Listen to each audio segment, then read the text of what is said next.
as I said to you earlier, on behalf of the Temple and the Adult Education Committee, I want to thank you for your willingness to do this. And I also want to thank Priscilla. I think she recommended you and said that you're just absolutely excellent at what you do. Just a very brief introduction, and you can correct me if I get this wrong, but it looks like you are the director of the South Alabama Jewish and Holocaust Studies Program, and you're the Bert and Fanny Meisler Assistant Professor of History and Jewish Studies at South. And you have many other professional accolades, which I could read off, but I won't. I just want to say again that we're lucky to have you in this community. We're very fortunate to have the Meisler family that helped, I think, fund this chair at South. And we're all looking forward to hear what you have to say. If everyone would please mute, if everybody would mute their sound, I will turn it over to Dr. Meola. David? All right, well, thank you, Michael. And thank you everyone for Priscilla for the recommendation, and for everyone. I know many of you, from in the community, and when for many of you who don't know that at the moment, I will be back in town. I'm actually at the moment in Kelowna, British Columbia, which is where my in-laws live up here. And so we've come up here for the academic year to, just kind of get away from everything. And I will be back in March teaching on campus again, and then again in the fall. So we're looking forward to coming back. I'm looking forward to coming back and doing everything, but I'm excited about talking to you about what I do. My research is on the 19th century in Germany. And one of the things I talk about is Jewish emancipation and Jewish religious reform. And so when I was approached with the talk, I thought of that many of us, I grew up in a Reform temple up in New Jersey, and that's where I'm from central New Jersey. And quite honestly, I knew very little about what the Reform movement was all about, other than the fact that I grew up in it.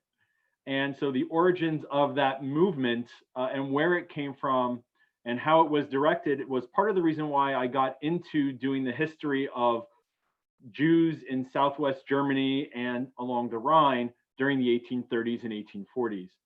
And it's really from this era that I came across some really interesting findings and personalities, and I hope to share them with you, because a lot of these personalities and the ideas from this period really, were seminal and so very important to Reform Judaism and the development of Reform Judaism in the United States. So I'm going to, Michael, can you please allow me to share my screen? If you can tell me how to do it. There should be up in the upper right-hand corner where on the green share screen button, you should be able to press, it's not the green button, but there should be a little button on the button, which allows you then to shift it to allowing participants to share as well. Did I do it or not do it? Let's see. No, not quite yet. Okay, I see on the drop-down screen, photos, iCloud Drive, Dropbox, Google Drive, Box, website, URL, bookmark, whiteboard. I would say go, do you know where on the share screen button, on that green button? Yes. There should be another button which would allow you to determine who can share screen. Are you the one who controls the? You know what? Actually, I don't think I am. Whoever is the host is the one who has to facilitate that. I think that is Gil on the line? We have an IT person that's supposedly helping us. Yes. Gil's talking to Andy right now. He's calling Andy. Okay. So David, it shows me as the co-host, but it's really been originated from the temple, and we have an IT person that Gil Layden is talking to now. So I'm sorry, I don't. Oh, no worries. Michael, if you're the co-host, push on where it says participants on the arrow, and then you should have a column over there, and you can just make him the co-host. That's Okay, hold also on a another second. way, yes. I can do it, Nate. Okay, all right, go I'm ahead. sorry. I'm sorry. Hold on. As soon as I find David. They're on a different Zoom link. Okay, all right. There we go. Ah, there we go. Now it's available. All right. Yeah, perfect. He said it's available. He said, I know, but I was going to tell him I had a ring. All right. Can everyone see the screen? Yes, Everyone see the presentation? yes. All Yes. right. you So- are being recorded. Excellent. Wonderful. All right. So what I have here for everyone is I'm going to talk about a history of Jewish reform, and really to kind of give you an outline of what I'm going to do. These are kind of the topics I'm going to talk about. You know, what is Jewish reform? Why was it necessary? And going through the early stages of how the idea or how it germinated. And the history of reform dates back really to Germany. It dates back to the Enlightenment. And so I will go over that and who was responsible and some of the novelties which came across. I'll necessarily have to talk about the French Revolution when discussing this, and how that and the Grand Sanhedrin, which came about, and their answers to some of the questions that Napoleon posed to them. I'll talk about the process of Jewish reform and also Jewish emancipation. Ultimately, even though in the United States, Jewish reform adopted and adapted itself in an environment where emancipation had already occurred and wasn't really necessary. Emancipation wasn't necessary due to the founding of the American, the United States, and to George Washington's assurances there of Jews allowing to be here, and the freedom of religion in the Constitution and in the First Amendment. That wasn't the case in Germany. So reform was inextricably linked to emancipation. They were two parts of a very tied together process. I will talk about the rabbinical conferences that developed in the 1840s. This is a stepping stone for persons like David Einhorn. For those of you who know from American Jewish history, the name of David Einhorn, who is kind of the rabble-rousing, anti-slavery rabbi from Baltimore just before the Civil War. He participated in these conferences. So I will talk a little bit about that. And I will talk about what is considered in much of the literature as radical reform. And I'll tell you why it's considered radical when we get there. And then of course, at the end, I'll conclude with talking about moving to America and how reform developed in its early stages as it came across the Atlantic.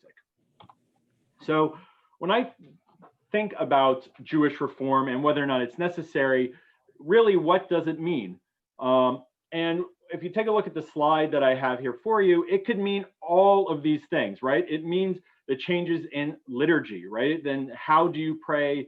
What language do you pray? Which ties to the second point. It ties into what types of customs you do during services, but also in the home.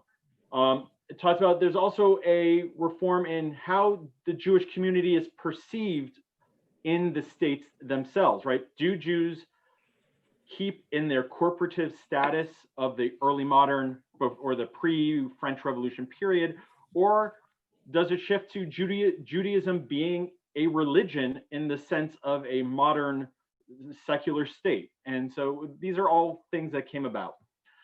It also talks about changes in lifestyle, right?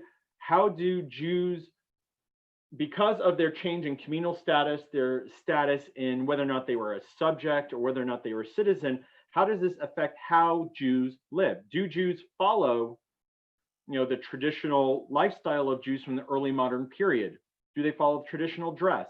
Or do they integrate and choose a different path, right? Where they are now seen as members of the societies in which they live.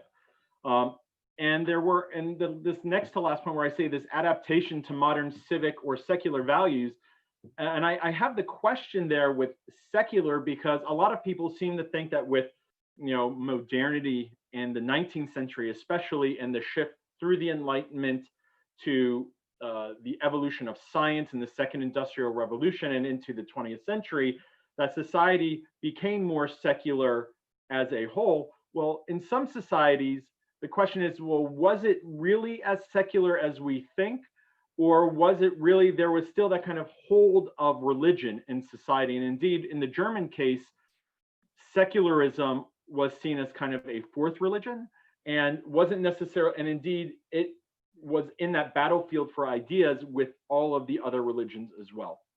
And then the last thing about reform is this idea of integration into host societies. And what I mean by saying not toleration within is that up until really 1780s and up until citizenship, Jews were merely tolerated, right? And toleration, of course, is not acceptance. It's not exactly, you know, seen as a very positive word. As I teach a lot of my students, toleration is something that you tolerate even though you don't like it, right? And so otherwise you would just accept. And so integration into society meant a lot more than just toleration. It meant getting more into lockstep with. And, you know, some people would say, and a lot of the literature would look at the word assimilation within society. And others would use other terms like acculturation. And I'll get into a little bit of that as well. So in terms of what I'm trying to say is that reform was necessary because the world in which Jews lived in Europe, and especially in Central Europe in the German states, had changed. The parameters of Jewish life changed from the 18th century to the 19th century, which meant that the religion itself also, in very many ways, had to change. So just to kind of go backwards a little bit, Jewish life during the 18th century was typically regulated by what we would call the world of the Shulchan Aruch. For those of you who don't or have never heard of the Shulchan Aruch, this was created by Joseph Caro over in Safed, which was in the Middle East, in the year 1542. So it's a mid 16th century. What Joseph Caro did was basically he took all of the, you know, the oral traditions and everything that was just passed down by oral traditions, and he started codifying it into really kind of a codex of Jewish life. So whereas before this period, you know, there were lots of interpretations and it could be a little bit fungible in how things were interpreted by rabbis. Joseph Caro really, by crystallizing it, by writing it down, and by being able to print it, right? We should say that 1542, this was only 100 years after the invention or the European invention of the printing press. And so being able to print these materials and distribute these materials and having Hebrew printing presses, especially in this era, helped to solidify and codify kind of Jewish law in many places around the Mediterranean and also throughout Europe. Another important event of this time was the world of Sabbatai Tzvi. For those of you who don't know of him, he is known as the false Messiah. He was from Izmir or Smyrna, which is in modern day Turkey. And he believed himself to be, you know, the Messiah. He claimed to be of Davidic descent.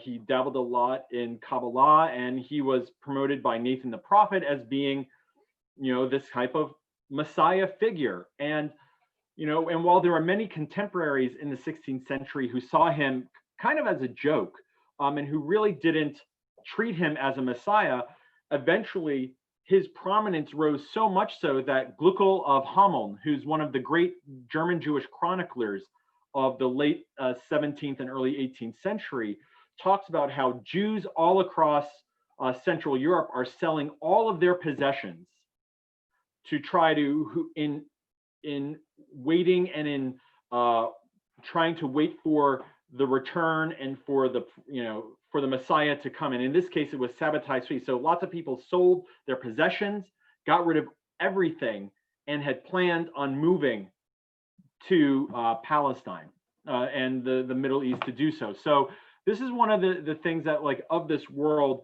that is, and was very important, right? This kind of messianism of the mid 16th century.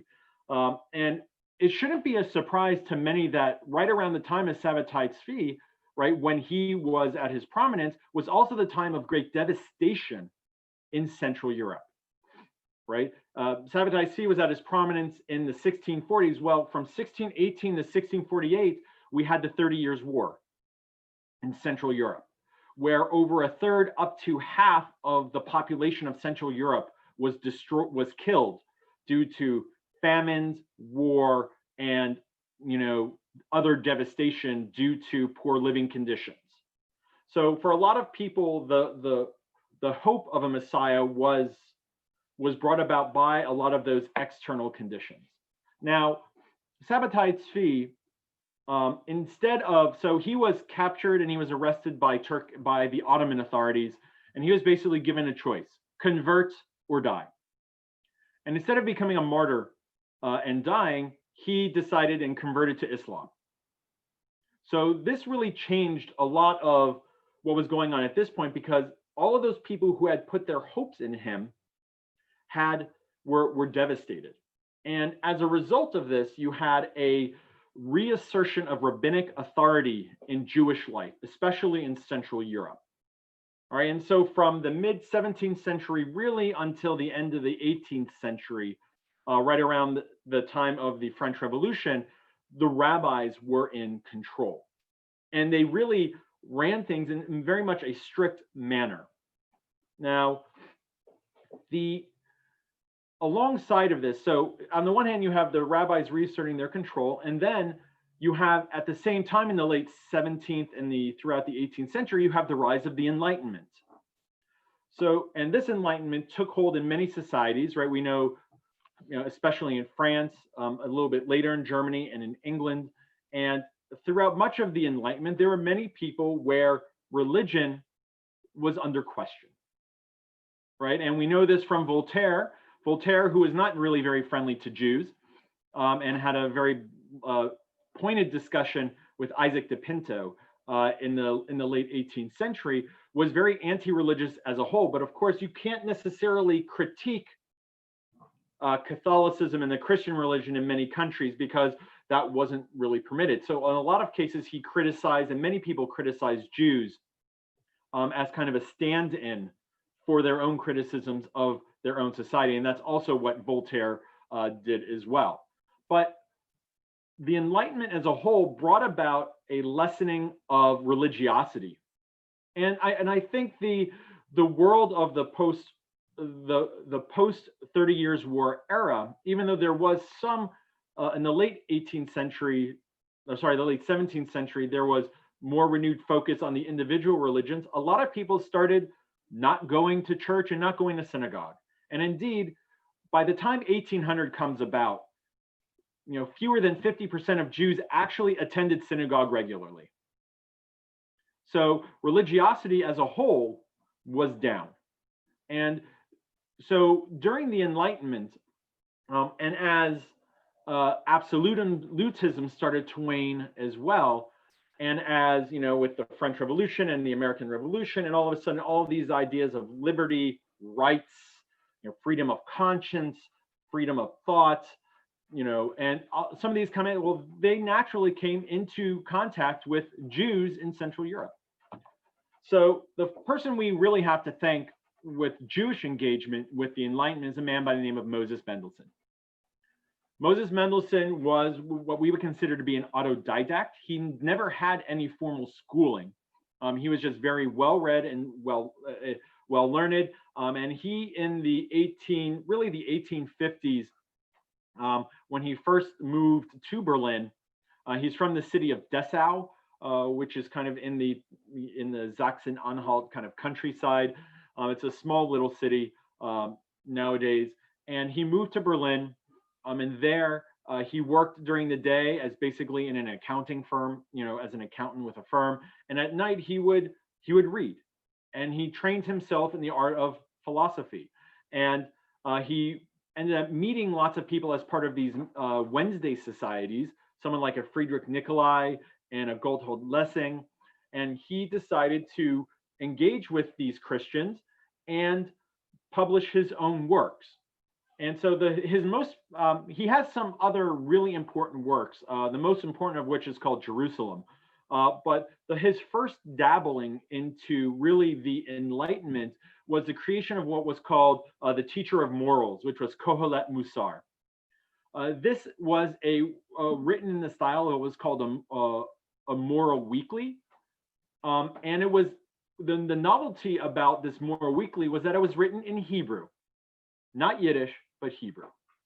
So Mendelssohn really saw himself as kind of a bridge between the world of very religious Jews and educated Jews, those who could read Hebrew, and the ideas of the Enlightenment. And the format of the moral weeklies was very similar to that which had been adapted in Christian society, right? The moral weekly was a very standard genre of the period.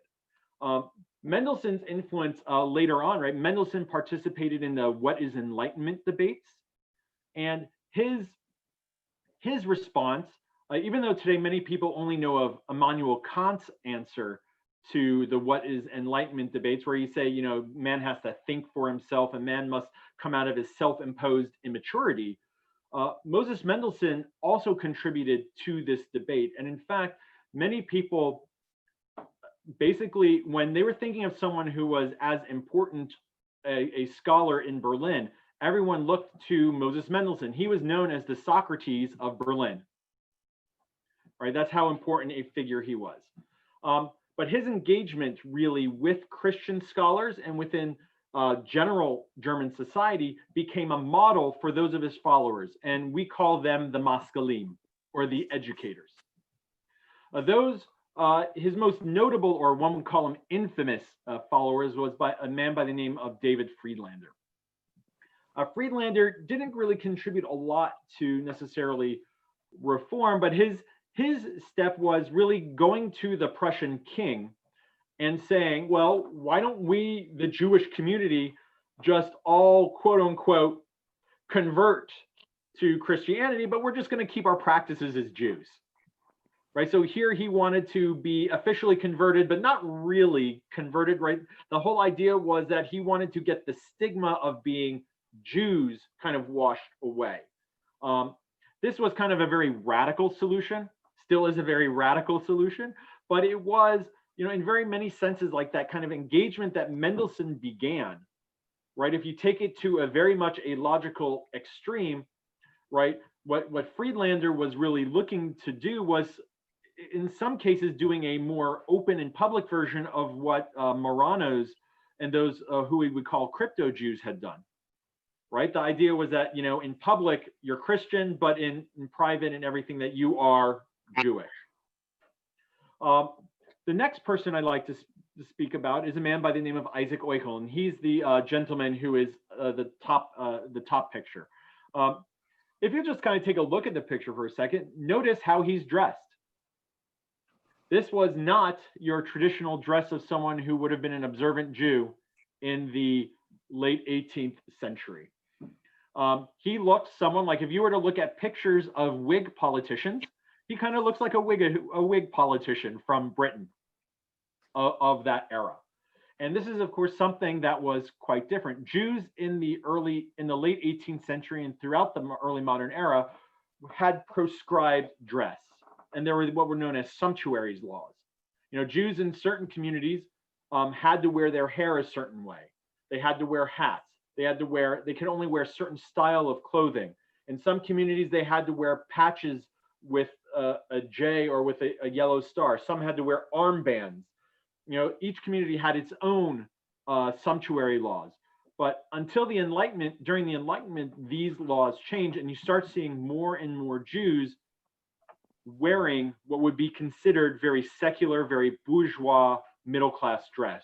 And you can see here, Euchel certainly fit in that manner, and indeed David Friedlander did as well.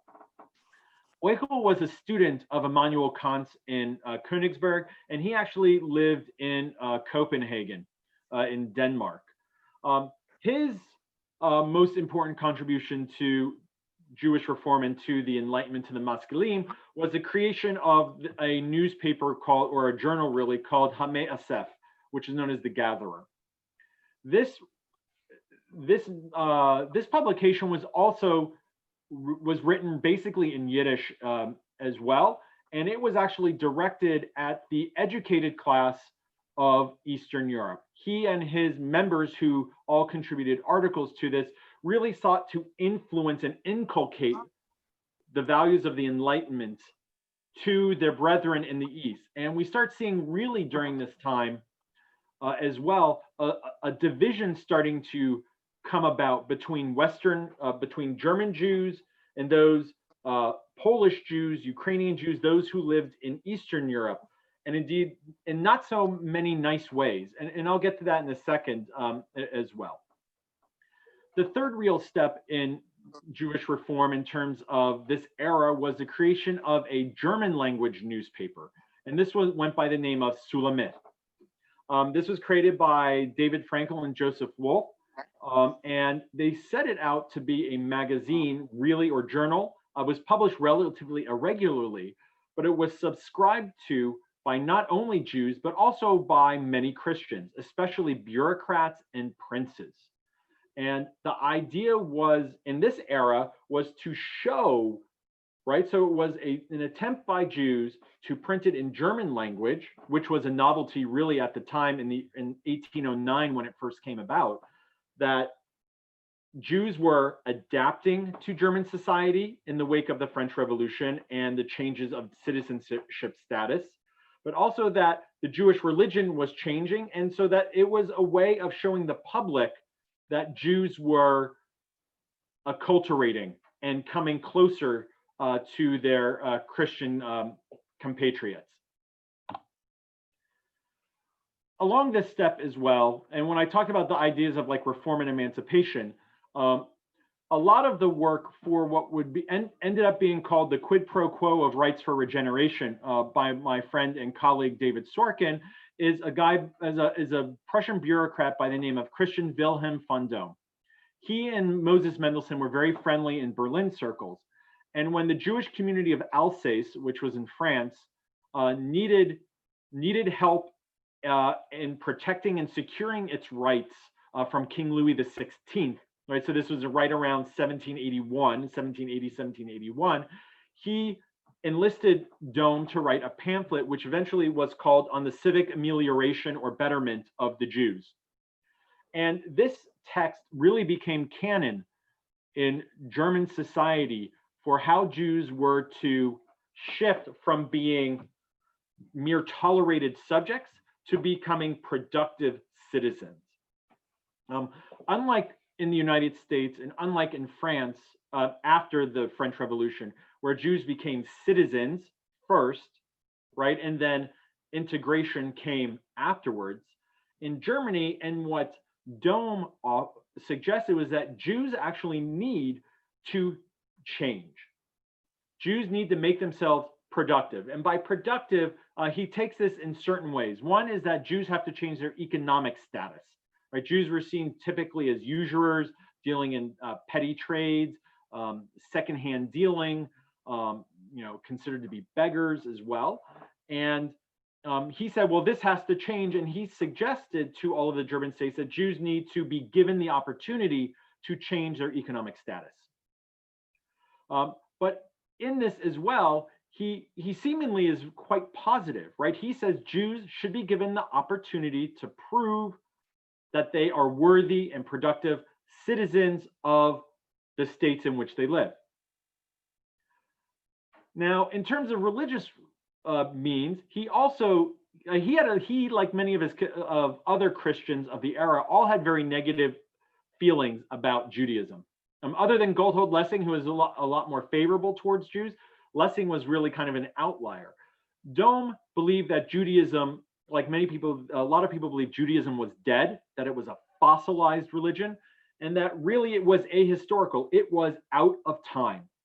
Right? Most people believed in the Christian, especially Protestant world, that Judaism had ceased to evolve in 70 CE and the destruction of the Second Temple.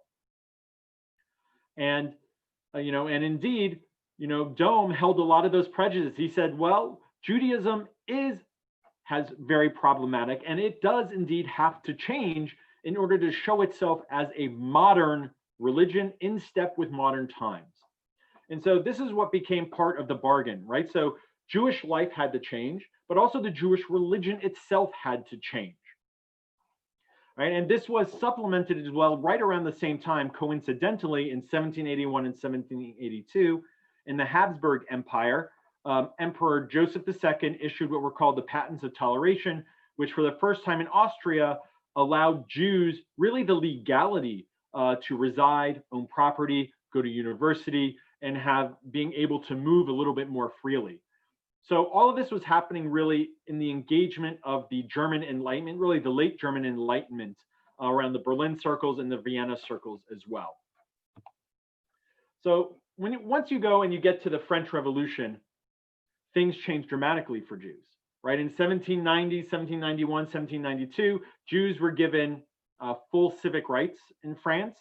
And when you take a look at some of the questions, so in 1806, Jewish rights seemingly had been secure, and they were full citizens of the French state. They participated in the armies and everything. But when Napoleon came out and became emperor, and under duress from the Christian peasants in Alsace, he pressured the Jewish community to answer what were called these 12 questions. And as you can see here, here's a list of 6 of the questions, and then I have another page over here with some other questions. And I'm going to read you a couple of answers, which kind of really goes to show kind of the difference, like how Jews really now conceived of themselves vis-a-vis the rest of their society. So the 4th question was, in the eyes of Jews, are Frenchmen considered as their brethren? Are they considered as strangers? And the answer given by the rabbis of the Grand Sanhedrin was, in the eyes of Jews, Frenchmen are their brethren and are not strangers. The true spirit of the laws of Moses is consonant with this mode of considering Frenchmen. When the Israelites formed in settled land or independent nation, the law made it a rule for them to consider strangers as their brethren. With the most tender care for their welfare, the lawgiver commands to them, love ye therefore the strangers, says he to the Israelites, for ye were strangers in the land of Egypt. Respect and benevolence towards strangers are enforced by Moses, not as an exhortation to the practice of social morality only, but as an obligation imposed by God himself. The 5th question really follows up that. In either case, what line of conduct does their law prescribe towards Frenchmen, not of their religion? The answer, the line of conduct prescribed towards Frenchmen, not of our religion, is the same as that prescribed between Jews themselves. We admit of no differences, but that of worshiping the supreme being, every one in his own way. Right? And, it can go on, and I'd be happy to share more of those, but I don't want to take up too much of everyone's time. But so before the French Revolution, Jews were mere subjects, right? And they really lived a separate existence from their compatriots, right? And so, but now Jews were considered to be citizens of France. So it really was like, how did Jews conceive of themselves? Now, this, not to say that everyone thought of this, but the idea that Jews were now citizens, and if you even heard this here in the answer I gave you to question 5, right? We admit of no differences, but of that of worshiping the supreme being, everyone in his own way, right? This idea of this move to what we would consider to be this confessionalization of society, where you are all, you all have your own religion, but that to each their own. All right. Now, as Napoleon moved across Europe and conquered most of continental Europe, minus Russia, of course, there were changes to Jewish life in Central Europe. The biggest changes came in Central Europe in the German states.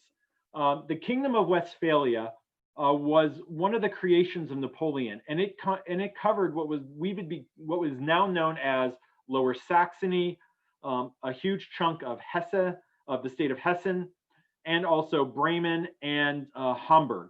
And so those areas kind of right in the center of what we would consider Germany, modern Germany today. in a city of Kassel, there was a gentleman by the name of Israel Jacobson who kind of became what we would consider to be the court Jew of the Kingdom of Westphalia. And he was one of the first to help set up what were called reform schools and the free schools in this area. And it really started the movement towards creating temples and what were called consistories, or they're called in German, they're called Oberräte, but they're called consistories in English, that regulated Jewish religious life in these states. The free school movement was a huge development in the life of Jews in northern Germany. In places like Gießen and Hanover and other places, very wealthy Jews who had extra money developed these free schools to provide a secular and religious education to those who otherwise couldn't afford it. Unlike a traditional cheder and going through to yeshiva, as you would do if you were going on a religious educational path, these free schools started preparing many of these poorer Jews for working in more secular world, right? They taught mathematics, they taught gymnastics, they taught languages, and things that would definitely have an influence later on, right? These weren't religious schools per se, they were free secular schools. And the idea was to train Jews to be citizens of the states in which they lived. Now, these changes in Jewish life, right, the transition from subject to citizen and the engagement with the Enlightenment had an effect on those who sought a different type of religious experience. So the first real movement for Jewish reform, really in concretized modes, was the community of Hamburg. And this is what they have to say. And I'm going to read this from you. This is from the Constitution of the Hamburg Temple Association, written on December 11th, 1817. Since public worship has for some time been neglected by so many, because of the ever-decreasing knowledge of the language in which alone it has until now been conducted, and also because of the many other shortcomings which have crept in at the same time, the undersigned, convinced of the necessity to restore public worship to its deserving dignity and importance, have joined together to follow the example of several Israelite congregations, especially this one in Berlin. They plan to arrange in this city also for themselves, as well as others who think as they do, a dignified and well-ordered ritual according to which the worship service shall be conducted on the Sabbath and holy days and on other solemn occasions, and which shall be observed in their own temple, to be erected especially for this purpose. Specifically, there shall be introduced at such services a German sermon and choral singing to the accompaniment of an organ. Just from that one paragraph, we start seeing the changes and the novelties that have come about and that definitively influence Jewish reform, right? If you think about it, right? So you have vernacular service, right? The introduction of a German language service. And of course, German being the vernacular in Germany, right? We have here a choral singing. And we also have the accompaniment of an organ, right? These are all things that are very typical in many Reform communities still today, right? But this was a novelty. This was seen by many as unmitigated heresy, right? If you were to look at the reactions of someone by the name of some of the Hatam Sofer, he basically, Jews who basically sought a new existence with modernity and to be members of secular society and to change their religion, change Judaism to tie into how they feel, right? They were basically considered to be atheists by those, right? The Hatam Sofer, basically those who reject the oral law are to be classed with atheists. And in his mind, that also meant, or those who can be killed, right? So the reaction to Jewish reform was not conciliatory in any manner, right? So the Hamburg Rabbinical Court, 2 years after the Hamburg Israelite community changed and started creating its own prayer book, created its own building, started having its own services, had this to say: "It is forbidden to change the worship that is customary in Israel from morning benedictions to 'it is our duty to praise the Lord of all.' And the more so, it is prohibited to make any deletions in the traditional liturgy. It is forbidden to pray in any language other than the Holy Tongue.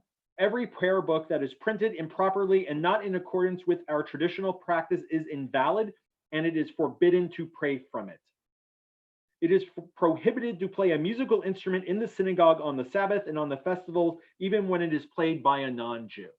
Right? So all of those things that the Hamburg community wanted were definitively, this was, dare I say, use the German word, it was verboten by members of the rabbinical courts. They wanted nothing to do with any of these changes. And indeed, in this case, you have the Hamburg Rabbinical Court, which is really the chief authority for Jews of Hamburg. And then you have this breakaway community which wanted to do something on its own. And this put the Hamburg Senate in actually quite a bind. What ended up happening is a compromise was made, right? So the Hamburg Israelite Temple, right? They could call themselves a temple, right? For those of us, as you know, it's, we have, the Spring Hill Avenue Temple, right? Well, originally though, the reformers sought to be called a synagogue, right? They sought to be considered to be a regular Jewish community, but the authorities refused them that permission. They even refused the leaders of the community, who were Edward Clay and Gotthold Solomon. They refused them even the title of rabbi, right? So they didn't have rabbis in the Israelite temple. They had preachers. And this was because the rabbinical court just wouldn't accept it otherwise. The other thing that was another concession that had to be made is that those who were members of the Hamburg Israelite Temple also had to pay for the upkeep of the traditional synagogue. And this was something that, they willingly did, right? Most of the members of the Hamburg Israelite the temple were actually relatively well off. They were members of the up and coming middle class. So they could afford to basically pay for two temples, or a synagogue and a temple. But these were the kind of the impositions which the Hamburg Senate imposed on them. So this was one step, right? And then same thing in Berlin. The Beer family, and this is the family, for those of you who know anything about music, who've ever heard of Giacomo Meyerbeer, his real name was Jacob Meyer Beer, and his father was the creator of the Beer Temple in Berlin. And this was, of course, a step in the right direction, right, in terms of reform, but the Prussian government had no interest in allowing a reform service or a reform liturgy to become widespread. And this was actually for two reasons. The first reason is that, the Prussian king wanted absolutely no reform whatsoever, right? Because if Judaism could change, that meant Christianity could change. And he was under no illusions that anything in the step of loosening up and being more tolerant was bad for society. And so this is really kind of the reactions, right? And of course, like, he wanted to direct society, right? This idea you couldn't have, breakaway splinter groups. And this was something that was quite important to the Prussian authorities. So for a couple of decades, from 1817 really until the 1840s, there wasn't much reform development other than what we saw in Hamburg. What we see here is just a couple of slides for you. This is an example. I was able to download and find a copy of this is the prayer book from Hamburg. And just to kind of notice here, right, one of the things you'll notice is that it turns from left to right, right, as we would read a book in German or in English.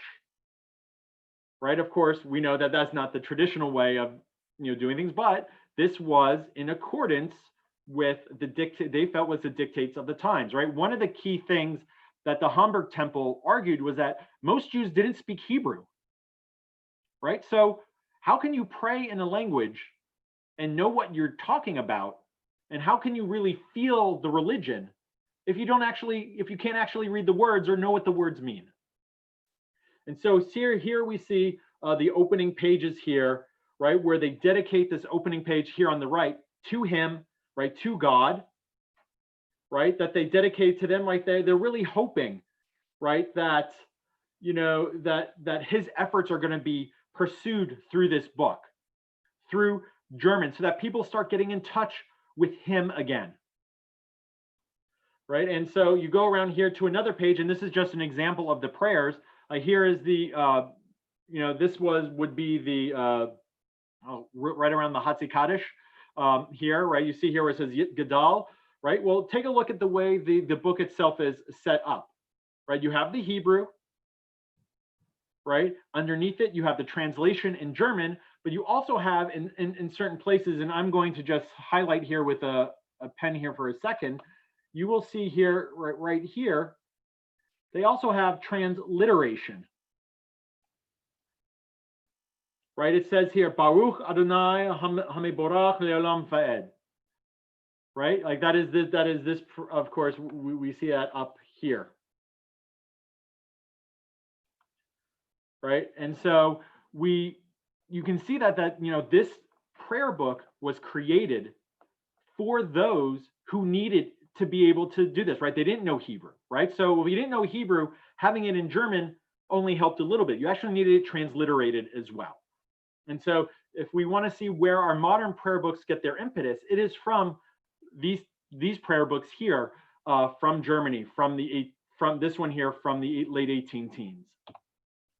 Now, one of the things that we see in terms of reform, right, is that this quid pro quo that I mentioned before, Jews were to be given rights in exchange for what was termed to be called regeneration. Regeneration meant spiritual, religious, personal, communal regeneration, right? So I talked about the idea that Jews had to change their occupational structure, they had to change their religious customs, and they had to do this. And one of the ways that they did this was through the creation in many of the German states called synagogue ordinances. So I have in front of me, I'm going to read you a couple of the things which happened. So in the Grand Duchy of Baden in 1824, they did the following. So these were the new laws instituted across the Grand Duchy of Baden for Jews. And this was to be imposed in all of the communities by the local rabbis and by the district rabbis. No swaying during prayer. No loud praying along with the cantor. No groggers during Purim. No leaving seats to kiss the Torah. No disturbances on Simchat Torah. No jesters at weddings. No wearing of prayer shawls in the streets. Robes imposed for rabbis and cantors. Youth not permitted to take the Torah from the ark on Simchat Torah. No secular melodies allowed. No bass and soprano singers. Choir instituted. German services. Prayers for the government in German. Auctions for honors were forbidden. The reduction in the numbers of Misha Berachs to call on call to the Torah, right? Unmarried girls were permitted to be in the synagogue, and confirmation, the practice of confirmation, was to be introduced. So this was from 1824. Well, a lot of those things still kind of have, you know, their longer legs into the history of Jewish reform, right? The idea that you could have unmarried girls permitted in the synagogue, confirmation, the practice of confirmation, which was, right, we see that for those who didn't go through traditional Jewish learning, that they would go through and then have some kind of a confirmation or examination that they had fulfilled the obligations of the community. Right? These are all instituted in the 1820s in many of these communities. That's not to say they were accepted or willingly imposed. And in fact, many of the very conservative rabbis in Baden that opposed this. One of the most notable was a man by the name of Rabbi Jacob Löwenstein. He was a rabbi of the community of Geilingen, which was just on the Swiss-German border today, but it was one of the largest Jewish communities in the Grand Duchy of Baden, where Jews made up over 50% of the town population.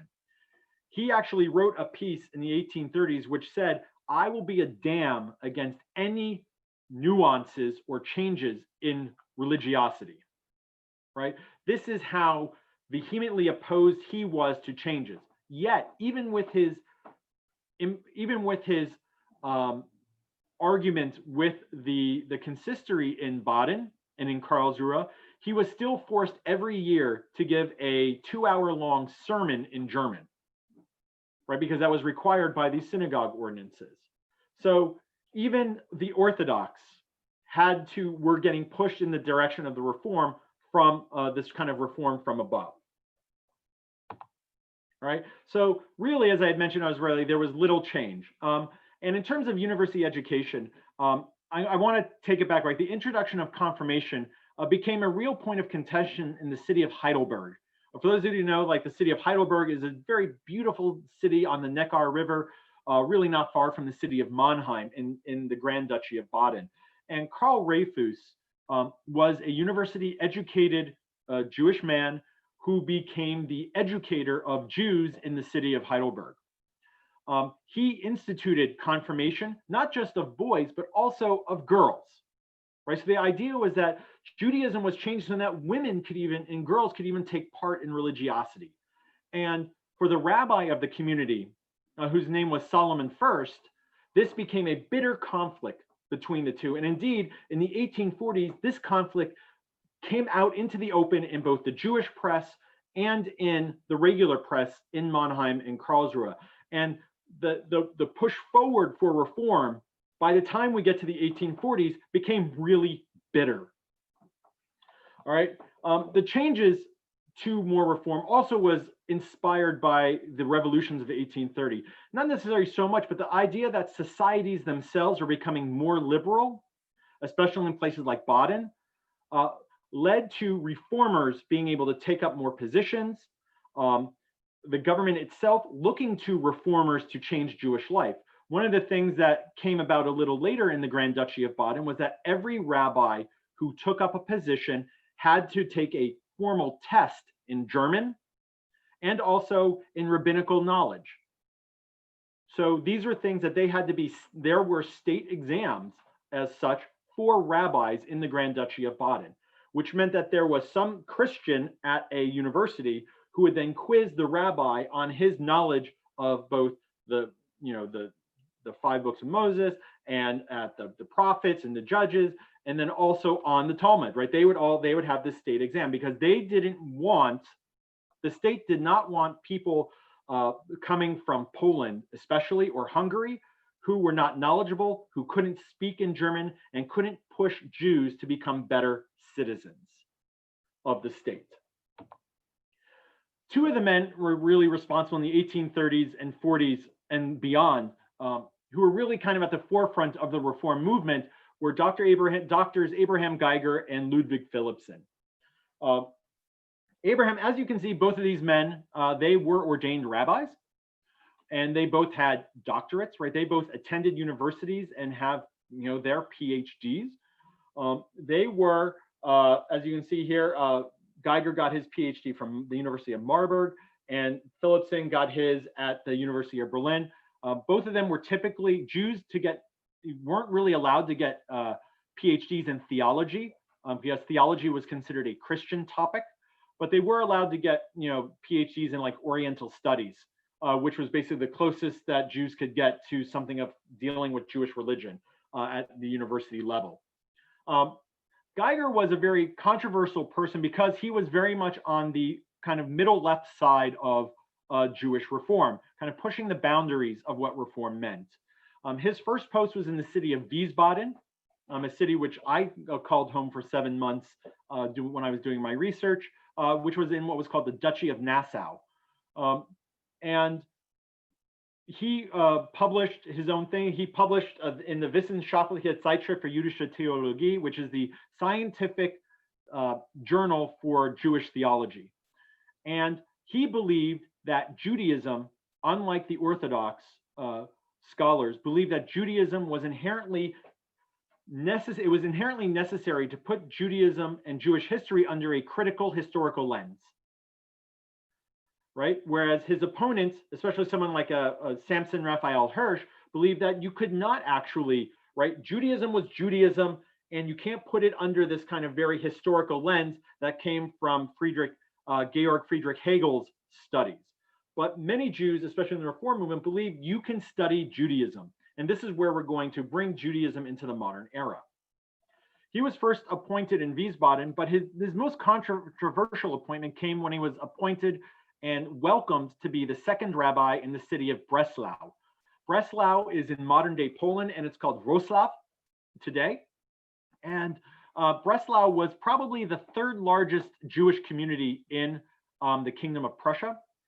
And he was welcomed in because of his reform views. Abraham Tickton, who was the other rabbi in town, was a very strict traditionalist and very strictly Orthodox. And the community nearly came to physical blows. In fact, the authorities had to come and break up fights in this community multiple times before full-scale riots were to happen. Like, this is how contentious Jewish reform became, right? It was, and I'll get to that in a second when I get to the reform movement and some of the language that was used. Dr. Ludwig Philippson, we have to credit for lots of what happened in Reform Judaism, mainly because of his newspaper, the Allgemeine Zeitung des Judentums, which was the general newspaper of Jewry. He was responsible for calling together all of those reform-leaning rabbis in Germany who wanted to create a conference of rabbis to try to change their religion more officially. And so it was at his impetus that the rabbinical conferences of 1844 through 1846 were called. And in addition to this, he also believed, right, and you'll find very analogous institutions created in both here in the United States and in Great Britain, of the Institute for the Promotion of Jewish Literature, which was the idea of Jews having their own publishing houses to give to people kind of an edifying literature that dealt with Jewish themes and helped promoted Jews' morality and modern values in German society, or in the society in which they were in. So because of this reform, there was conflict brewing out in the open. Andreas Bremer, who's one of the great scholars of German and Jewish history, really summed up the relationship between reformers and the Orthodox as the following. Working together, this is a quote from him, quote, "Working together could only function if and as long both sides, the rabbis and the laymen, accepted the halakha as a normative fundament and aligned with their own actions with this sentiment." End quote. So what Bremer is really trying to say is that, the Orthodox for decades, didn't really have a problem, or they had a problem with reform, but they were willing to kind of, pay it lip service and allow it to be there so long as it wasn't public, and so long as reformers didn't openly repudiate using the Talmud as the basis for their decisions.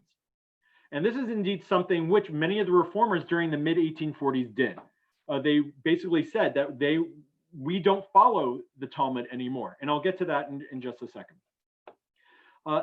Sylvan Schwartzman, who is another scholar of Reform Jewry, writes the following, quote, "To the Orthodox of Europe, reform was not only a challenge to religious authority, it was unmitigated heresy, to be extirpated at all costs. No measures were too severe to root it out," end quote. Right? This became, just like the fights in Breslau, the fights over religious reform spilled over into the public sphere. And indeed, this brought up a new conundrum for Jews.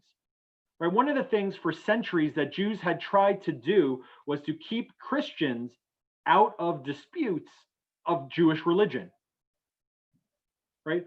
Because the moment Jews invited Christian authorities in to adjudicate internal Jewish disputes, this was basically an invitation for Christians to tell Jews what they can and cannot believe. Right? So there was this kind of double edge here, right? Jews generally wanted to keep things in-house. But once you start appealing to the public or to Christian authorities, then you start bringing in lots of problems. And indeed, these problems boiled over during the 1840s. One of the issues which became a huge issue amongst the reformers and the non-reformers was that of circumcision. I guess that should not be really a shock to anyone. But during the 1840s, there were problems, right? Many Jews did not want to circumcise their children, especially the Jewish men who were responsible for this. They didn't want to have their children circumcised. And indeed, these communal disputes really came out into the open. Most notably, the most famous example of this dispute happened in Frankfurt from 1844 to 1845, in which a father and four Jewish fathers openly refused to have their children circumcised.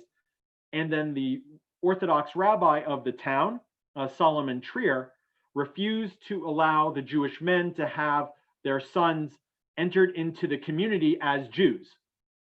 And so an entire debate came up, right? So the question really became, is circumcision necessary for you to be Jewish? Right? For many of those who are in support of circumcision, they of course talk about it in using very many biblical references, right? They will say, right, circumcision was there at the beginning with Abraham, and then it comes through and it's there in the commandments as well, right? And there's in a couple commandments here, right? Once in Leviticus, once in Deuteronomy.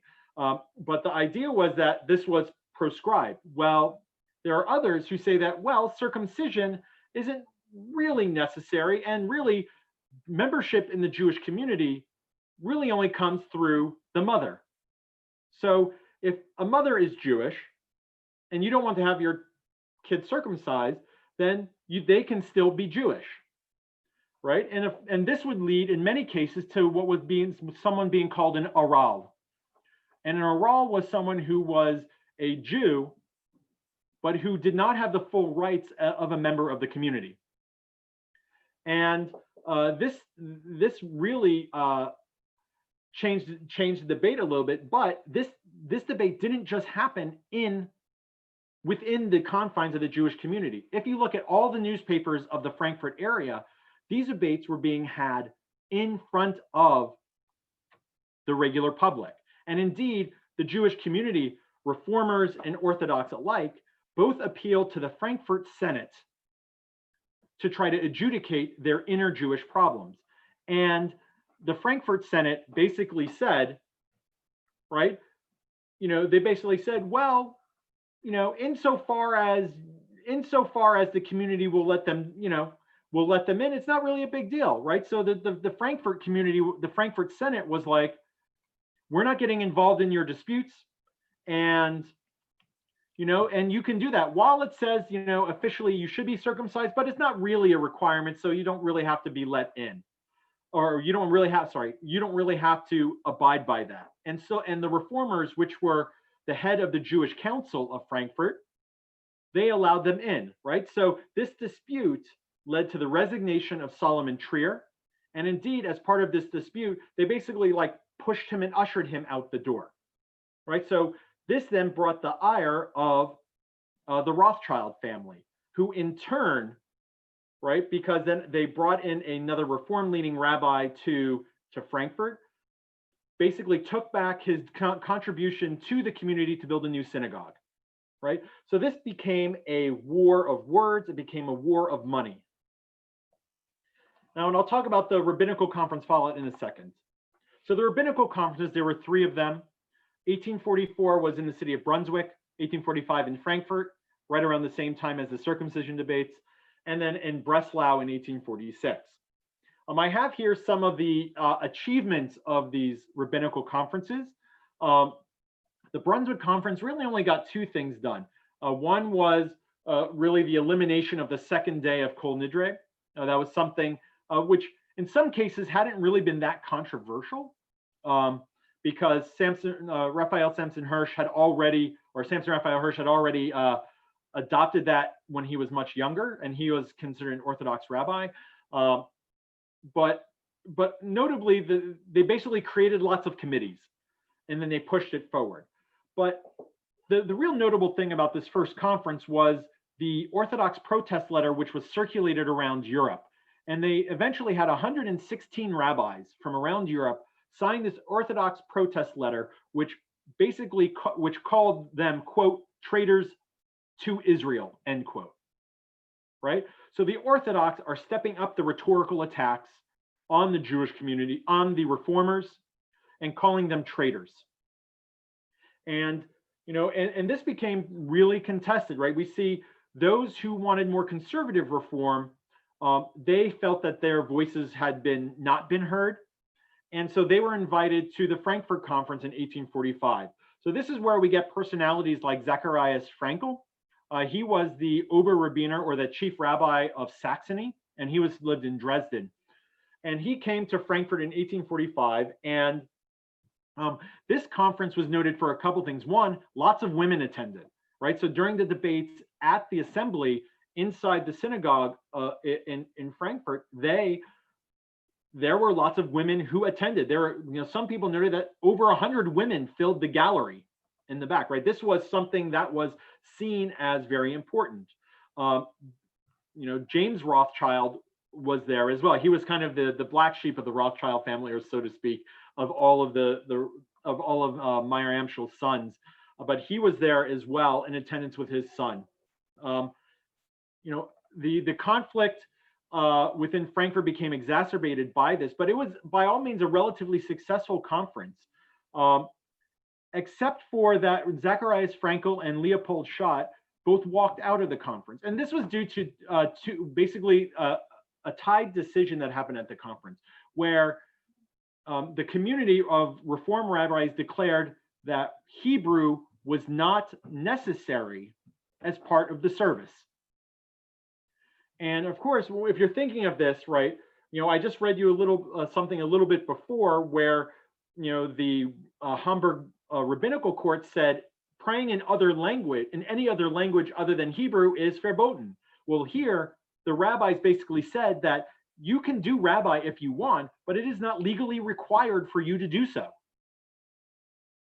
Right. So the idea was that and the thing was is that Frankel actually agreed with that position, that it was not objectively legally necessary to have Hebrew, but he still believed that you should do it. And indeed, they took a second vote where they believed that where they said that you should do it. And this one failed as well. And this caused Frankel to walk out. And this is where we get the origins of the conservative movement in Judaism. It was really at this moment in time when Zacharias Frankel walked out. He created eventually a more conservative reform movement in Dresden and eventually in Breslau, where they created their own yeshiva, and then they moved and that eventually came over here to the United States, and that's kind of where we get the ideas and intellectual roots of the Jewish Theological Seminary in New York.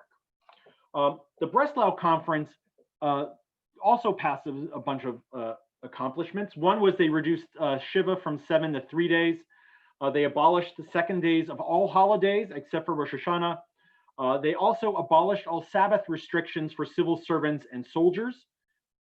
So the idea was that Jews had always been, as part of their citizenship duties, that Jews had always been taking Sunday off because that was Sabbath, right? Religious Jews. Well, Christians saw that as a problem within these kind of more secular societies. Well, the Breslau Conference sought to alleviate that and rectify that issue.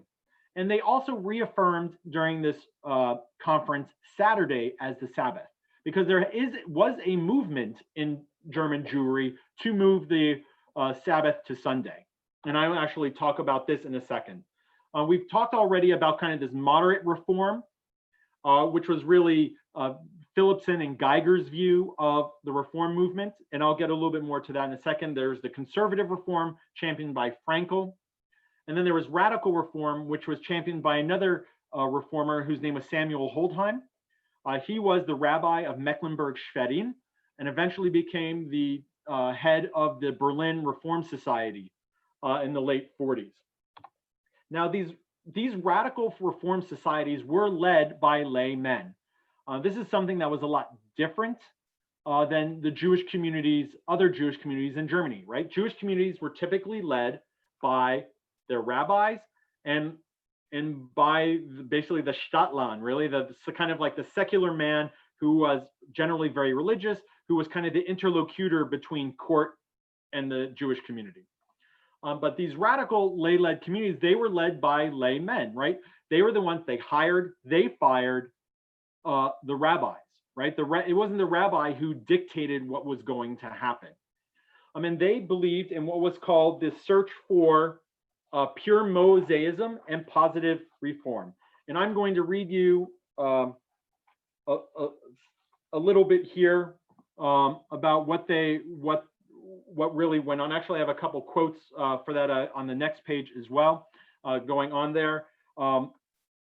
So a lot of these reform groups also had ties to a very radical Christian group that was sprouted up during the time. They were called the German Catholics, not to be confused with the Roman Catholics in Germany. Those are two very distinct groups. And also another group known as the Friends of Light. And they sought much more of a secular version of Christianity that was more open and more tolerant. And it really was a reaction to what was called ultramontanism, which was the reassertion of papal authority in southern Germany. So lots of Germans, both in Protestant areas and in Catholic areas, created these reform movements. And these reform movements also believed that Jewish reform in the radical societies was very much a kind of like a soulmate as such. So the Frankfurt Reform Freunde, or the Friends of Reform, as they were called, notice how they're very similar to Friends of Light. The Friends of Reform, right? The names are very similar.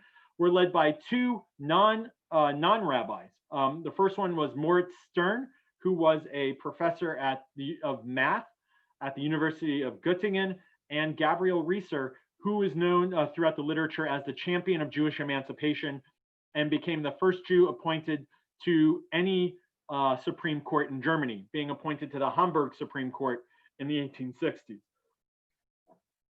The society was, in essence, it was a failure as a society, right? The society only lasted a few years, but the impact of its society went well beyond the group itself.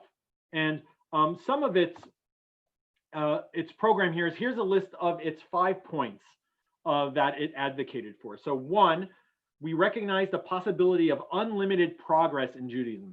Very modern, very progress, right? The idea of this progressive nature of Judaism was very much at the forefront of these radical societies. The collection of controversies, dissertations, and prescriptions commonly designated by the name Talmud possess for us no authority either from the dogmatic or the practical standpoint, right? I mentioned before, these reformers, they throwing out the Talmud, right? They say that it is just unnecessary. We won't use it. It's just won't regulate our lives.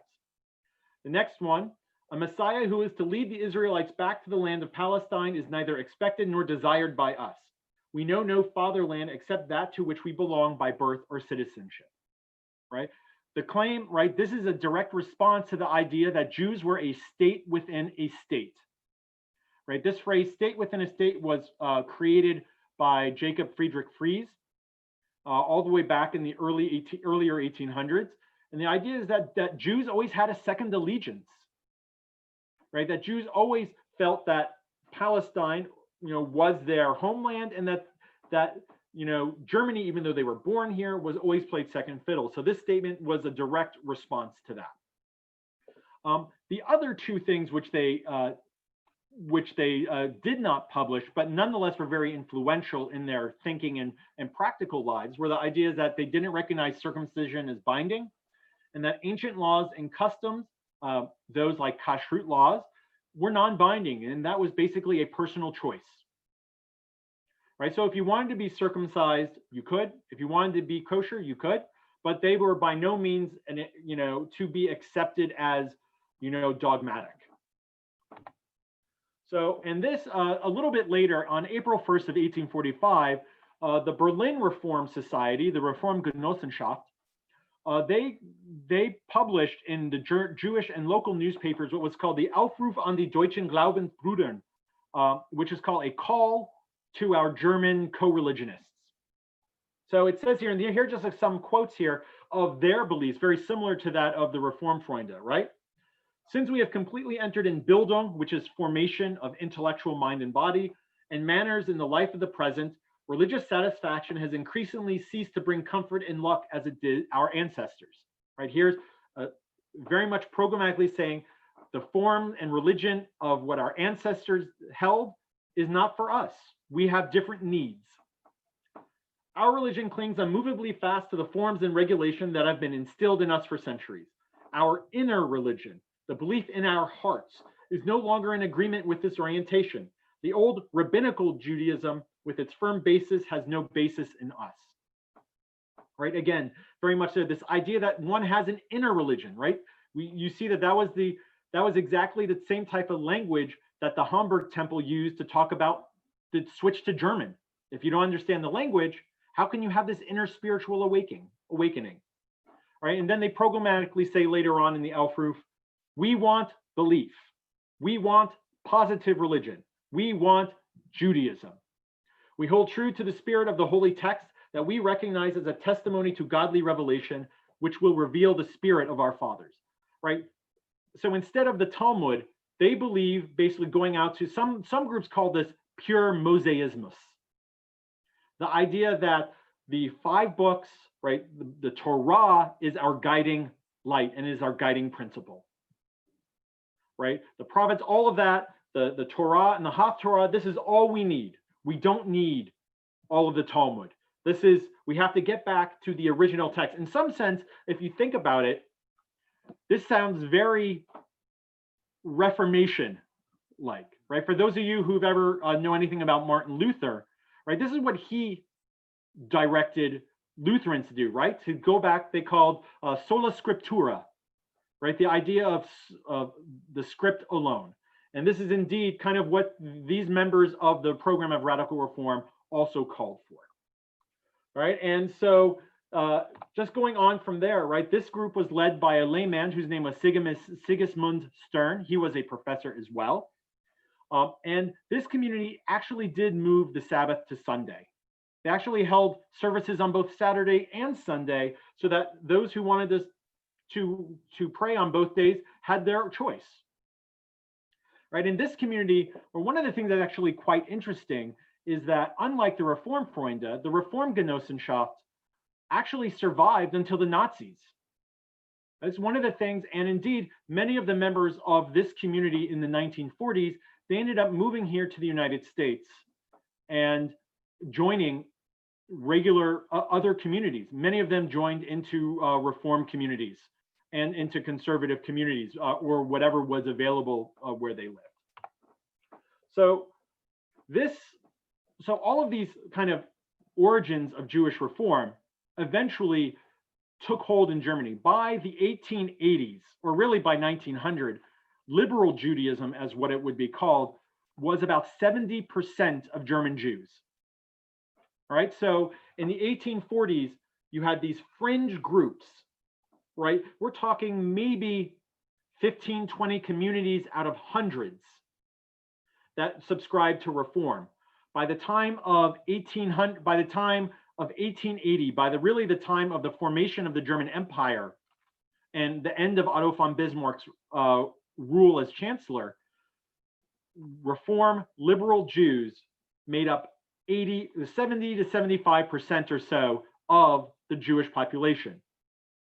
Orthodox Jews made up about 20%, and the conservative movement made up about 5 to 10%. Right? It became, right, German Jewish modernity became synchronous with the changes of reform. Well, some of those members ended up not coming into, not staying in Germany forever. And one of those gentlemen was by the name of David Einhorn.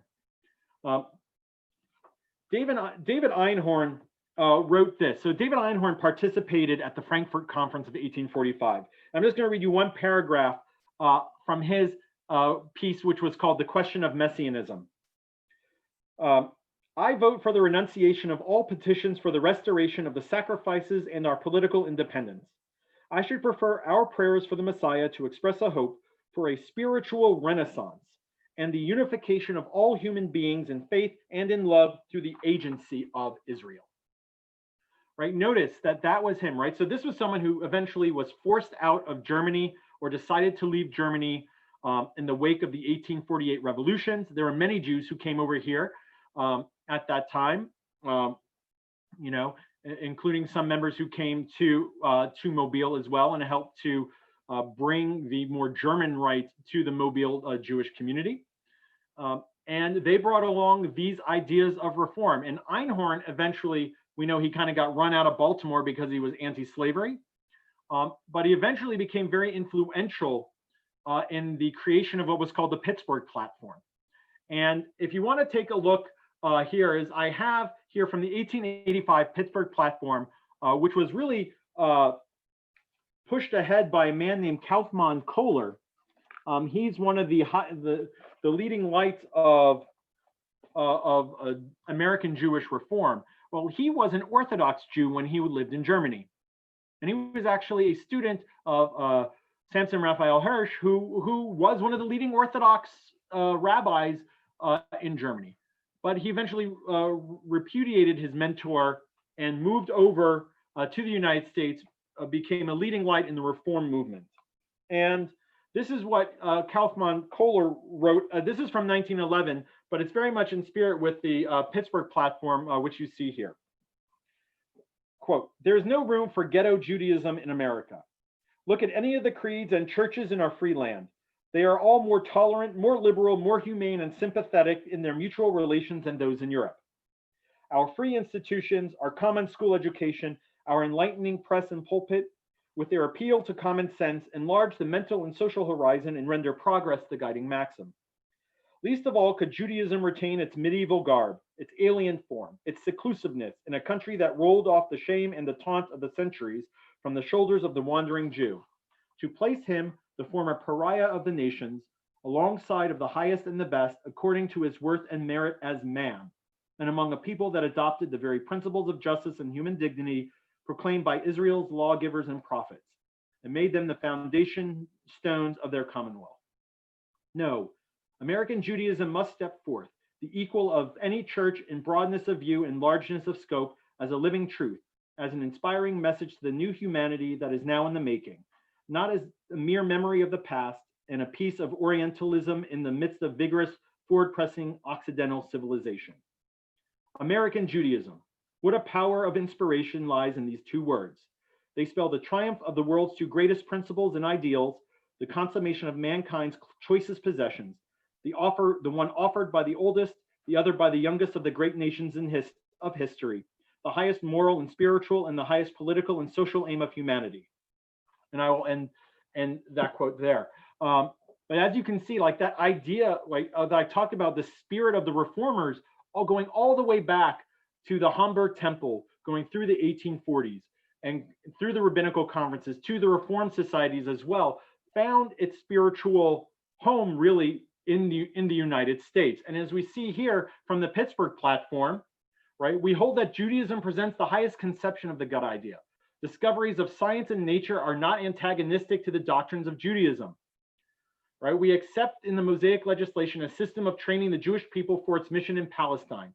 And today we accept as binding only the moral laws and maintain only such ceremonies as elevate and sanctify our lives.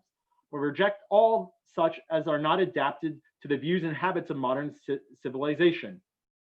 Rules for diet, priestly purity, and dress are foreign to our present mental and spiritual state. Like, think about this. This is not verbatim what you saw before from the 1840s and before that in Germany, but very similar to those ideas. And indeed, going on with the last 4 parts of the Pittsburgh Platform. We consider ourselves no longer a nation, but a religious community. We recognize in Judaism a progressive religion, ever striving to be in accord with the postulates of reason. We assert the doctrine of Judaism that the soul of men is immortal. We reject the belief in both bodily resurrection and in Gehenna and Eden as abodes for everlasting punishment, right?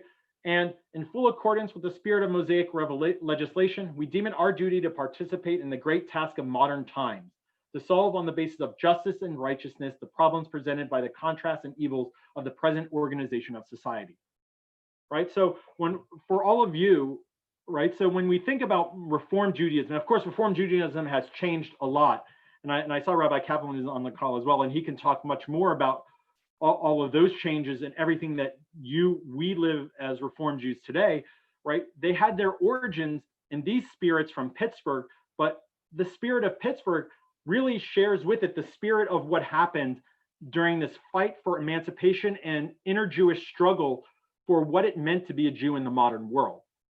And, you know, and in some ways, one could argue that without, right, in an era where full emancipation happened, say in England and in France, Reform Judaism never took hold, or it didn't take hold as much. And part of that was because here in the German states in Central Europe, the history of reform was tied into those emancipation processes where Jewish religion and Jewish rights were inextricably linked. And out of that link and fight for rights came the germination of the reform movement as we know it today. So with that, I thank all of you very much. And I hope this has been not too long. I haven't really kept track of time, but I will stop my share, and I definitely really loved talking to all of you, and I welcome any and all questions that you may have. David, I'm Gil Layton. David, Michael had to leave, so I apologize for that, but he had something he had to do at 7. So he had asked me if I would take over. I'm currently the president of the temple. So at this point, I'd like to open up, but if any of you have any questions, if you would just unmute, ask your questions, and then just mute back. Thank you, of course, for that very informative presentation, David. I must add, I mean, it's reflected of the deep scholarship that you've done on the subject, and it's really fascinating and gives us a good sense of who we are and how we got here and the influence that it's had worldwide. And it was interesting also, I might add, with the how conservative Judaism was an offshoot, so to speak, of reform, which I didn't know, so I appreciate that. Are there any questions from any of the attendees? Okay. Well, I think you pretty much covered it in quite detail. I appreciate that. There's got to be some questions. Someone's got to have. I answer anything, even if it's like a clarification or a little more color to a point. I'd be more than happy to. Anybody have any? Okay. Yeah, I have a question. So, you must have a very good knowledge of German with all of this research that you did. Is that correct? Yes, I mean, I read German probably every day. I would say about 60 to 70% of the scholarly books that I read are in German, and all of the primary sources I read are all in German. So, you know, they didn't write. I don't read Yiddish, but for those in much of the research I do, most of the people who are writing wrote in German. So that's what I focused on. And where are you speaking from now? I'm in Kelowna, British Columbia. How's your Spanish? I'm up in Canada. So this is I'm on the west coast of Canada. So I am about I'm about 4 hours east of Vancouver. Okay, well, I just wonder how many languages do you speak? Only German, and I speak German and English. I speak German pretty fluently, and I can read a little bit of Italian, but not very much. I know enough Italian to get into a bar fight, but maybe not out of one. So there. Okay, well, we really enjoyed your very good program. Thank you. Thank you. So, anybody else have any other questions or comments? Or I think Steve Malfelder had a question. Steve, go ahead. I'm a little curious. What other countries, or let me rephrase it, are there other countries that have reforms similar to ours and that have evolved in the same way out of Germany? Well, I mean, one can say, so England had its own kind of reform movement as well. But those ideas also, like all of reform really germinates in Germany, right? So like the ideas of the Enlightenment and the idea of a different type of liturgy, they eventually made their way to London as well, and they created what was called the West End Synagogue there. But it, just like in France, Reform ideas were very minimized by the official community. So in the United States, here, right? So the first communities in the United States were not Reformed here, right? They would have been generally Sephardic communities, right? So even in Mobile, the first liturgy which was adopted in Mobile before the German one was the Sephardic rite. And so, and those first communities in the United States from 1654 era, when they were allowed into the Netherlands, into New Amsterdam, would have been more of a Sephardic rite. The Sephardim did not have, right? So Reform is very much an Ashkenazic, development, right? I mean, that same type of reform didn't happen. That doesn't mean there aren't Reform Sephardic Jews that aren't Reform, but it is that like the movement for reform was very much an Ashkenazic community. So, in Poland, you didn't really have that as well, right? I mean, it was really very Orthodox in Poland and in the Ukraine and in those places that were the Pale of Settlement. And part of that was due to the political situation, right? The Russian Tsar had no interest in allowing reform, right? I mean, reform was considered, just like any kind of change in Russia, was considered incendiary.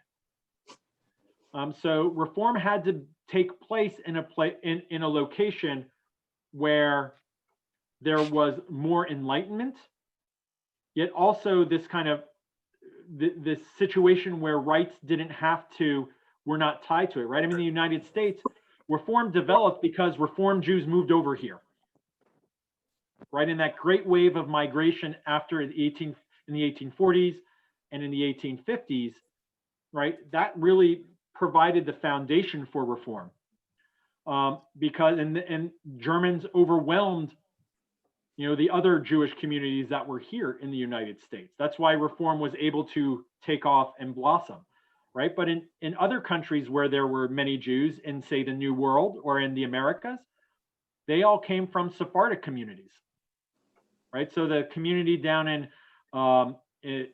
Suriname, the community down in the Dutch Antilles, those were all Sephardic communities.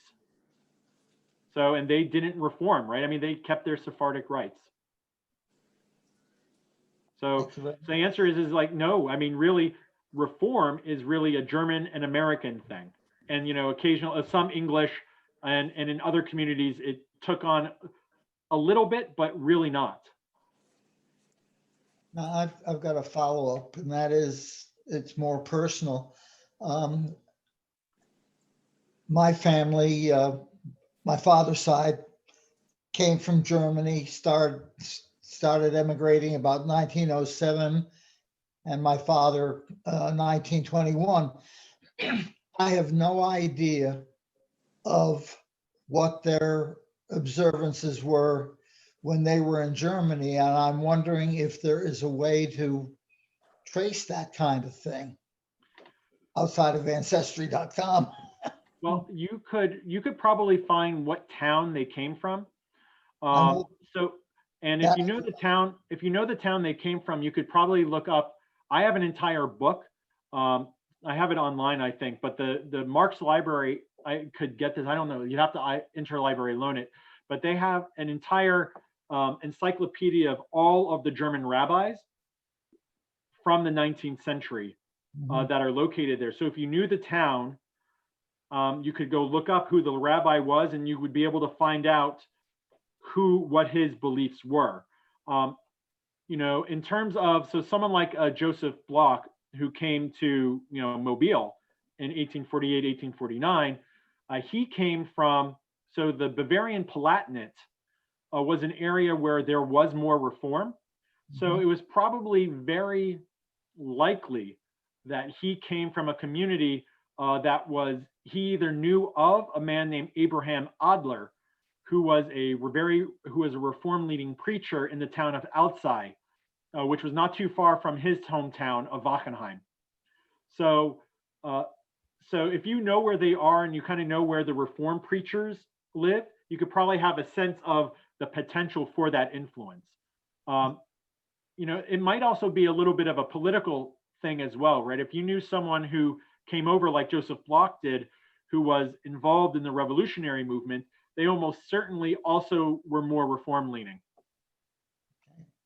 Well, I know that the town was Bauerbach, and I know it's in the area around Meiningen, so I've got some idea of place. So yeah, I mean, that would have to be a little bit of a search. So like if they were German and they came over to the United States, the likelihood that they were Reform is probably quite a bit higher than say, during the great wave of Jewish migration after 1880. I know my family, my first relative came to the United States in the 1850s.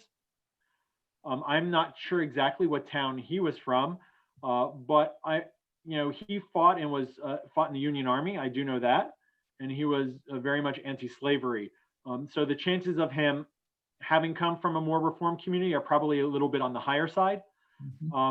And I know from my grandfather's family, which was from a town called Idar Oberstein, my great grandfather came to the U.S. in the 1890s, and I do know that in that area where he was from, also kind of in that southwest, not very close to France area, that their likelihood of being Reform was also very high. And indeed, I know my grandfather ate shellfish ever since he was growing up, and so I'm pretty convinced that my great grandfather was not very observant. Sounds like. So Priscilla, you had a question as well. I don't want to. Listen, my father was so Reform on one Yom Kippur, when the service broke in the morning, he said, "Let's go to lunch." So, what can I There you go. Priscilla. That's Reform. This group try to go to Palestine? Did this group try to go to Palestine? What do you mean? What time, during this period, or? Yeah, when they were dispersing into other areas and coming to. The radical Reform groups, you mean? I think a couple of them may have. I think they probably thought that, in the early 1940s, they probably just went out and they dispersed. So there are members who went all over the world. But I think the majority of the Reform Genossenschaft ended up more in the New York area. In terms of, German Judaism as a whole, the liberal German Jews were quite anti-Zionist at first. And indeed, you find that, especially as you come across in the 1890s, in the early 1900s, someone like a Ludwig Philippson, who lived quite a long time, he was very much an anti-Zionism, right? They thought that being a Zionist was basically that whole state and state question again, right? The idea is that we fought so hard to not be seen as striving for a state somewhere else. So why would we think about being Zionists, right? And indeed, most German Jews thought they were Zionists, but only for non-German Jews. They thought that they were Zionists, that they wanted the Russian Jews to go to Palestine, but not themselves. And indeed, that was kind of very similar position, one would say, to Louis Brandeis and a lot of American Jewry, where they believed that Zionism wasn't necessarily for us because we've got it good here in the United States. This is for those who we need to help. Thank you for those answers, David. Does anybody else have any other questions or comments? Okay, I think that will conclude the evening. We really appreciate your willingness to come and enlighten us and give us some insights into our issue. Your title was Our Origins, certainly of Jewish Reform. And thank you for doing that. Really appreciate it. So, David, if anybody else has any other questions down the road, would it be permissible for them to email you or contact? Okay. And I know many people have my phone numbers, and so please, I still have the same phone number. I haven't given up my Tennessee phone number. which I brought with me to Mobile. So for those of you, please don't hesitate to call, email, or anything. I'd be more than happy to answer any question. And it's been a real honor and pleasure to speak with all of you and to present this history kind of to everyone. As you can tell, I love doing it and I love researching it. And this is really something dear to my heart. Just like the reformers wanted things dear to their heart, this topic is very dear to my own heart. So, David, that was readily apparent that it is something you not only it's something that you cherish and you do very, very well. It's really you're a treasure to have in Mobile, and we really appreciate it. With that, I think we'll conclude the program, and thank you again.